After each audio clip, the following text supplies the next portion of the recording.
అందరికీ praise the lord.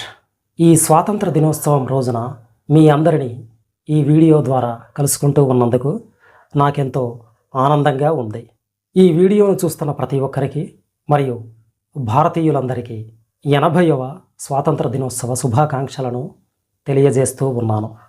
భారతదేశానికి British వారి పరిపాలన నుంచి, వారి బానిసత్వం నుండి 1947 ఆగస్టు 15వ తేదీన స్వాతంత్రం లభించింది. బ్రిటిషు వారి పరిపాలన నుండి భారతీయులందరికీ స్వాతంత్రం వచ్చింది. స్వాతంత్రాన్ని సంపాదించి నేటికి 79 సంవత్సరాలు గడిచిపోయాయి. భారతదేశానికి, ఇక్కడి ప్రజలకు రాజకీయ స్వాతంత్రం లభించింది. మన దేశాన్ని మనమే పరిపాలించుకునే రోజు ప్రారంభమైంది. సరిగ్గా ఇదే రోజు ఆగస్టు 15, 1947వ సంవత్సరములో. ఆ రోజు నుంచి భారతదేశము బ్రిటిష్ వారి స్వాధీనములో లేదు. స్వేచ్ఛ స్వాతంత్రాలను పొంది బ్రిటిషు వారి బానిసత్వం నుండి విముక్తి పొందింది. అయితే రాజకీయ పరిపాలన స్వేచ్ఛ స్వాతంత్రాలను పొందిన ఇండియా, ఈ దేశ ప్రజలు నేడు ఈ దేశములో నివసిస్తున్న నేటి తరము వారు ఆనాడు ఎందరో స్వాతంత్ర సమరయోధుల ప్రాణాలనే బలిగా అర్పించి సాధించిన, సంపాదించిన స్వేచ్ఛ స్వాతంత్రాలను, వాటి ఫలాలను ఈనాడు నిజంగా అనుభవిస్తున్నారా? ఈనాటి భారతీయులు ఆ స్వేచ్ఛను, సమానత్వాన్ని, ఆ స్వాతంత్ర ఫలాలను భౌతికంగా అనుభవిస్తూ ఉన్నారా? లేకపోతే వేటికైనా, ఏ అంశాలకైనా బానిసలుగా ఉన్నారా? నేటి ఆధునిక సాంకేతిక యుగంలో నివసిస్తూ ఉన్న యవ్వన తరము వారు వారి అంతరంగములో, మనస్సులో, ఆలోచనల్లో, క్రియలలో, తమ చుట్టూ ఉన్న భౌతిక పోటీ ప్రపంచంలో, టెక్నాలజీ ఏరాలో, ఈ జనరేటివ్ AI యుగంలో నిజమైన స్వాతంత్రాన్ని భౌతికముగా, మానసికంగా అనుభవించగలుగుతున్నారా? లేదా ఏ శక్తుల చేతిలోనైనా, ఏ అంశాలకైనా బానిసలుగా, దాసులుగా ఉంటున్నారా? అసలు మనము నిజంగా స్వతంత్రులమా, లేక ఇంకా బానిసలమేనా? మన జాతీయ జెండా గాలిలో రెపరెపలాడుతూ ఎగురుతున్నప్పుడు మన హృదయంలో దేశభక్తి ఉప్పొంగుతుంది. ఒక భారతీయుడిగా మనందరికీ అదెంతో గర్వకారణమైన విషయంగా మనమందరము భావిస్తాము కదా.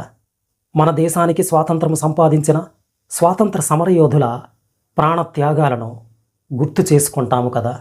వారు చేసిన త్యాగాల ఫలితంగానే ఈనాడు మనము ఈ స్వాతంత్రాన్ని అనుభవిస్తున్నామని మనమందరము ఎంతో గర్విస్తాము, అతిశయపడతాము. అయితే ఈరోజు మనల్ని మనమే ఒక ప్రశ్న వేసుకోవాలి. అదేమిటంటే, దేశానికి స్వాతంత్రం వచ్చింది, కానీ నాకు వ్యక్తిగతంగా నిజమైన స్వాతంత్రం నాలో ఉన్నదా? బయట మనం స్వతంత్రులుగా కనిపించవచ్చు, కానీ మన అంతరంగంలో ఏదైనా బంధకం ఉన్నదా? డబ్బు కోసం పరుగెడుతూ మనశ్శాంతిని కోల్పోయామా? టెక్నాలజీ మన చేతిలో ఉందా, లేక మనమే టెక్నాలజీకి బానిసలమయ్యామా? మనం మొబైల్ను ఉపయోగిస్తూ ఉన్నామా, లేక మొబైల్ మనల్ని ఉపయోగిస్తుందా? వ్యసనం తప్పని తెలిసినా కానీ దాన్ని ఎందుకు విడిచిపెట్టలేకపోతూ ఉన్నాము? అసూయ మంచిది కాదని తెలుసు, అయినా ఇతరుల జీవితాలను చూసి వారిని అసహ్యించుకుంటూ ఉన్నామా? మన జీవితాలను తక్కువగా భావిస్తూ ఉన్నామా? ఇదే మనం ఈరోజు ఆలోచించాల్సిన అంతరంగిక స్వాతంత్రం. మొట్టమొదటిగా పాపానికి బానిసత్వము. యేసుక్రీస్తు ఒక ముఖ్యమైన సత్యాన్ని బైబిల్లో యోహాను 8:34లో ఏమని చెప్పారంటే, అందుకు యేసు, పాపము చేయు ప్రతివాడును పాపమునకు దాసుడని మీతో నిశ్చయముగా చెప్పుచున్నాను. John 8:34. Jesus replied, very truly I tell you, everyone who sins is a slave to sin అని చెప్పాడు. బానిసత్వం అంటే సంకెళ్లతో బంధింపబడటం, మాత్రమే కాదు, సంకెళ్లతో కట్టివేయబడటం కాదు. ఒక అలవాటు మనపై, మన జీవితంపై ఆధిపత్యం చెలాయించినప్పుడు అది కూడా ఒక రకమైన బానిసత్వమే. ఒక వ్యక్తి ఇలా అనవచ్చు, ఇది తప్పని నాకు తెలుసు, కానీ నన్ను నేను నియంత్రించుకోలేకపోతూ ఉన్నాను. సమస్య ఏమిటంటే, ఎక్కడ ఉందంటే మనిషి తనకు తానే యజమాని అని అనుకుంటూ ఉన్నాడు. కానీ అనేక సందర్భాల్లో తన కోరికలకే, ఆశలకే, అలవాట్లకే తాను బానిసగా ఉంటున్నాడు. నేడు అనేక మంది అశ్లీలత, మత్తు పదార్థాలు, మద్యపానము, జూదము, ఇంకా సోషల్ మీడియాను అధికంగా ఉపయోగించడము, మొబైల్ ఫోన్లకు బానిసలుగా అయిపోవటము, ఇంకా కోపము, అసూయ, ద్వేషము, ధనాశ, వీటన్నింటికి బానిసలుగానే బ్రతుకుతూనే ఉన్నారు. ఇవన్నీ మనిషి జీవితాన్ని నియంత్రిస్తూ ఉన్నాయి. శరీరానికి స్వేచ్ఛ ఉన్న ఆలోచనలు, కోరికలు, వ్యసనాలు రోజు రోజుకు మనిషిని నియంత్రిస్తూ వాటికి మరింత బానిసలుగా మారుస్తూ ఉన్నాయి. రెండవదిగా, నిజమైన స్వాతంత్రం ఎవరు ఇస్తారు? ఇక్కడ బైబిల్ ఒక గొప్ప పరిష్కారాన్ని చూపిస్తూ ఉంది. యోహాను సువార్త 8:36లో యేసుక్రీస్తు స్వయంగా మాట్లాడుతూ ఏమని చెప్పాడంటే, కుమారుడు మిమ్మును స్వతంత్రులనుగా చేసిన ఎడల మీరు నిశ్చయముగా స్వతంత్రులై యుందురు. John 8:34. So if the Son sets you free, you will be free indeed అని యేసుక్రీస్తు స్వయంగా మాట్లాడుతూ ఉన్నాడు. ఇక్కడ మనము గమనించాల్సింది ఏమిటంటే, యేసు మీరు మీ సొంత శక్తితో స్వతంత్రులవుతారు అని చెప్పలేదు. కుమారుడు మిమ్మల్ని స్వతంత్రులుగా చేస్తాడు అని చెప్పాడు. అంటే తన గురించి తానే స్వయంగా చెప్పుకుంటూ నేనే మిమ్ములను స్వతంత్రులను చేయగలను అని చెబుతూ ఉన్నాడు. అంటే నిజమైన అంతరంగిక స్వాతంత్రానికి ఈ లోకములో క్రీస్తు ఎంతో అవసరం.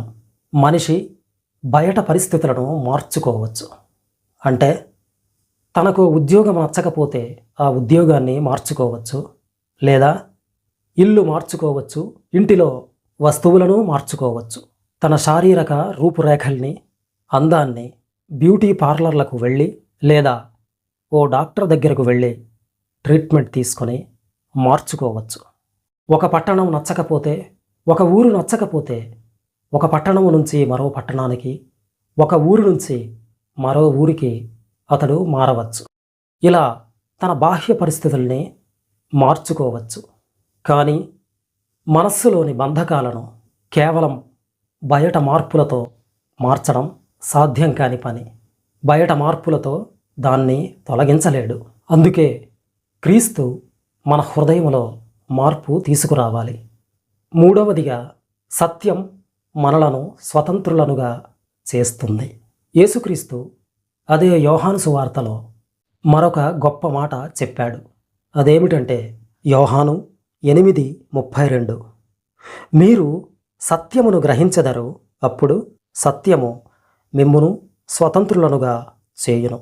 John 8:32, then you will know the truth and the truth will set you free అని చెప్పాడు.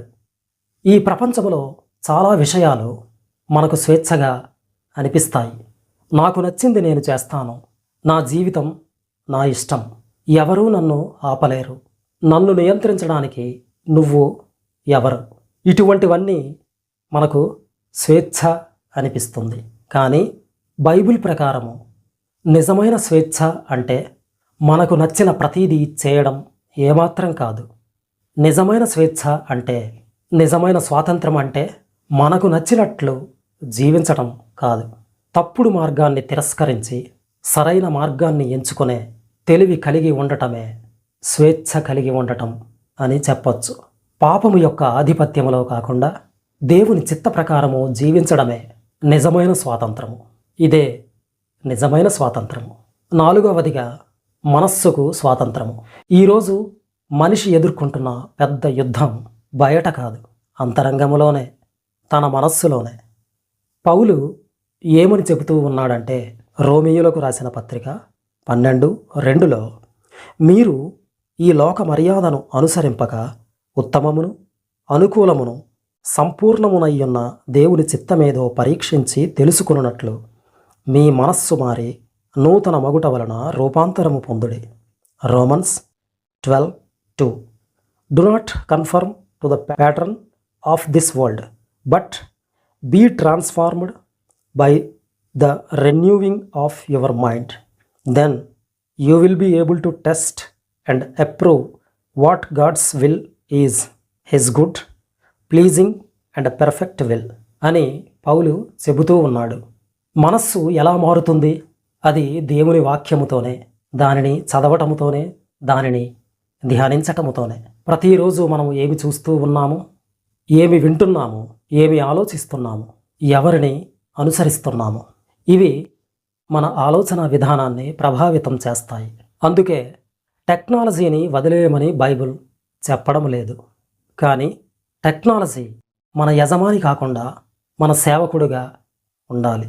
మొబైల్ను ఉపయోగించండి, కానీ మొబైల్కు బానిసగా మారకండి. ఇంటర్నెట్ను ఉపయోగించండి, కానీ మీ మనస్సును దానికి అప్పగించకండి. ప్రపంచం మీ మనస్సును ఆక్రమించకముందే దేవుని వాక్యము మీ మనస్సును నింపాలి. అందుకోసం ప్రార్థనా జీవితం, బైబిల్ను చదవటం, ధ్యానించటం అలవాటుగా మార్చుకోండి. 5వదిగా శరీర కోరికల నుండి స్వాతంత్రము.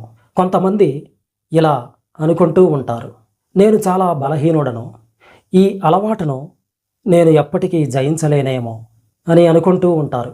కానీ బైబిల్ మనకిస్తున్న నిరీక్షణ ఏమిటంటే, గలతీ 5:16, నేను చెప్పునదేమనగా ఆత్మానుసారముగా నడుచుకొనుడి, అప్పుడు మీరు శరీరేచ్ఛను నెరవేర్చరు.